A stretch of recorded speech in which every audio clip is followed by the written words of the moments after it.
nakubibwa ku lutale Somalia nikazoletera mbalibwa mu balakisiye mubende nakubibwa Somalia nenkosebwa spinal cord nakubibwa bomu ne muno mu magulu nenkosebwa spinal cord so kati sawa zino entambula yange nkozesa kana akagali ka wheelchair naye kati obuzibu zensaba kujasi kuyambibwa kati kujja wano wa RCC asobola okunyamba okukwataganya ne patero kumugamba nti abasajja be basaza mu pamiti naye kuje patero yabalagira bampe pamiti nzije yebikajjo byange kati ate patero kizibu nnyo okumulaba kizibu nnyo ensonga lwaki nzize wano RCC anyambe asobola okunkwasaganya patero tumubulire nti bali abasajja balemese okujja yebikajjo byange bikyali ku musiri wembeera mu buno obulwadde nafuna obuzibu eSomalia kati ne bampa sikirivu okujja ewaka wembeera ewaka mu busikirivu kati oyo mukulu patero yasindika ba supervisor bali bawandiika nga bawandiika ba outgoers kati nze nange ne bantukako ne bankovisinga ne bampandikanga outgo wa Mayuge sugar factory ne receipt byona mbirina bano kati bampandikanga outgrowers naye netukanyanga bagenda kunyambako kumpa ensigo eyo nga sente za bazizza mu harvest esooka kati wenava nengenda ku mulimu ne nfuna loan ku musaala gwange salary loan emiliyoni 10 netunda nali n'emmotoka yange nayo nenjitunda nengata sente ezo okupangisa ettaka ogula maniwa oteka mu gundi fertilizers kati nenkozesa sente ezo nenzidabiriza ebikajjo okumala emyezi 18 awo ne bampita ne bangamba ngende nkime pamiti kati ne bampa pamiti era nensupply nga nembawo ebikajjo bwe byaggwayo ogenda okubalansinga ne bangamba mbu netubalansinga nga bikoze miliyoni 15 kati miliyoni 15 naye nga bazisaze zonna bu service with interest emiliyoni 15 receipt nayo njirina wano service with interest kati wenava era nga simatidde bulungi engejeza genda mu obukadde 15 bonna harvest yonna nali nsubira okufiisaawo kati nze nenvaayo nezewaka neninda harvest eddako kuba twakanyanga sente zaabwe bazifuna mu harvest esooka kati harvest eddako bwe yatuuka ogendayo ku factory bo baagaana nga bangoba bugobi tebaagala kutegeera nengamba naye kati nenvaayo nezija ku RDC wano bali babiseera ebyo nga bamuyita RDC sakwa naye era saayambibwa kuba yalina n'ebizibu bye byali bimutewanyamu nengenda mu office ya president e Kampala eyalimu madamu Estambayo n'abawandikira ebbaluwa nenjitwalayo ku factory naye tewali kintu kyayitawo kyakolebwa wayitawo emyezi 4 bwe naddayo kati nenfuna minister Honorable Ngobigume ye yabakubira esimu yakubira ayo n'omuyindi patero namunyonyola kati omuyindi patero namugamba nti angambe ngenda ku factory bampe pamiti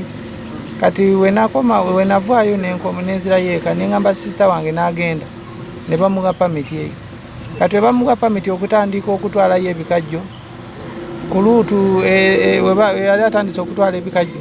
ne wabaawo ng'ayisewo ennaku zalinga 4 ne wabaawo omunayuganda omusajja omunayuganda tali muyindi yatukya sister wange namugamba nga ali kwagala obukadde 3 ku lwa pamiti gye baatuwadde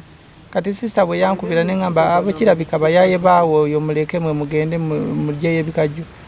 naye we yajja bw'ate n'emmotoka okutikula ebikajjo baasazaamu busaza pamiti naye mbakubira esimu tewalina kyeboogera wadde namba z'omuyindi oyo saluvalaji tebalina nekyeboogera wadde tebangambako kituufu nti oba kati bagala sente bribe nti oba bagisazeemu bwe biti naye nga waliwo omuddugavu omu yatukira sister wange mu factory awo ennyini nti abayindi bagala sente obukadde 3 kwezo AK15 pamiti gye baali bampadde otambulidde emyaka nekufuna pamiti ngosaba pamiti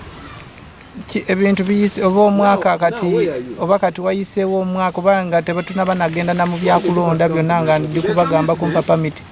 naye jjukira sente kati nfuna emitwalo 3 omusaala kyokka sente ezo bo baafuna service with interest obukadde 15 naye nga ziri kubesinga ku musaala gwange ku loan gye ndi kutambuza mu myaka nkyali naye emyaka 2 ndyoke emaleko naye nfuna emitwalo 3 ku mitwalo 3 ndina abaana n'embeera gye ndimu nange nkyali under medical esente kati ntuse n'okubulwa sente zengula emmere waka okuwa abaana ndi mu mbeera nzibu 2011 nga nyinga mu 2012 kulima bikajjo gwadoko obikajjo nabiyingira mu juzi wano ndi wakanga bampadde sikirivu bo ne bajjawo ne bampandisa omanyinge bagandisa ba outgrowers ba supervisor batambula mu bantu ewaka mu maka kandi nange we bansangira ne bampandisa nga outgrowers ne bambulira obulungi obulimu buli kimu nange ne bampandika kati mukumpandika nga sininawo sente nengenda ku mulimu nenfuna loan ya bukadde 10 salale loan nentunda n'emmotoka yange nenkwata sente ezo nenziteeka mu bikajjo omwo kati bo ba benefitinga with interest naye nze nkyadaaga ebikajjo biri ku musiri kati bo ekyuma kitambula kikola naye ebyange babibuuka ebikajjo ne batwala ebyabalala naye ebyange babigaana okubitwala oteeka okufuna emitwalo emeka omusaala era kati bakusola kumeka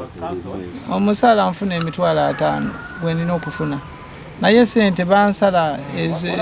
nfuna kati saazi n'emitwalo 3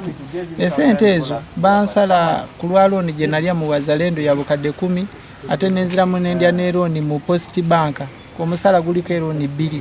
naye nga sente ezo zonna nziteeka mu kulima mu bikajjo ebyo fertilizers emirimu mingi egikolebwa eyo mu nnimiro kunyabuyambi kulaba ng'egye bankwasaganyamu n'oyo omuyindi anyambe nzigyayo ebikajjo byange nange nsasule looni nsobole okutambuza obulamu obulungi kati we natuuka eyo ne baŋŋamba nkomewo wa Ministry of Defence embuya mu balakisi nenkomawo embuya mu balakisi nasulayo ewiiki 2 nga ninda oyo minisita bamuyita minisita honorable bamulanze ekisempijja Ministry of Defence kati ye naŋŋamba nti ayogedde kubanyanzijako particulars naŋŋamba azisindise wa manager ow'ekyuma naŋŋamba ngende ndabe manager kati yaŋŋamba bajja kunkwekana wentuuka eno wakangizamu omukubire sinagamba nsindise yagenda gwolabe manager kati manager okumulaba muzibu wa kulaba pateero muzibu nnyo ate wali ku factory we nagezaako okugendayo bantu nabutunuzi n'okuyingira banemesa okuyingira mu gate naye ndowooza eyewaabwe Mayuge eyo waliwo bana bakayungiriza bali mu gundi mu pamiti eno ey'ebikajjo ne bamugamba asasule obukadde 3 omusajja omusirikale ngooni afuna obuvune ngali mu kukola emiliyoni 3 azijjawa okusasula bano ba middlemen kiraba so kino ekintu kyekyonoonye akatale k'ebikajjo naye nga kino ekizibu ky'ebikajjo ekya mu Busoga kinene nnyo era kyetaaga era nkubiriza omukulu w'eggwanga president tenabiyingiremu tufune omuntu bajje ba investigating bino ebikajjo ba outgrowers bano naye challenges gye bagendamu ako nyingi nnyo omuntu ogenda okusasula ogenda gula ensigo z'ebikajjo omala ogula ensigo z'ebikajjo buli rutu y'emmotoka ya mitwalo 6 bakwayo olunaku lumu nga 2 kati afuniramuwa tulina kyetuteeka okukyusamu mu nkola y'ebikajjo zino factory zinyoma nnyo abannayuganda n'ebikajjo byabwe ate nga jjukira kati babagamba tulime this is commercial agriculture fe tugamba n'abantu badde mu kulima okuleeta essente naye ate woolima kati nga n'akatale tekaliiyo bano abantu baffe tubakoze tutya so nkubiriza aba stakeholders abakwata ku by'ebikajjo bajje ensonga z'ebikajjo za mu Busoga babisitereeze awatali ekyo tuli bubi nnyo mu Busoga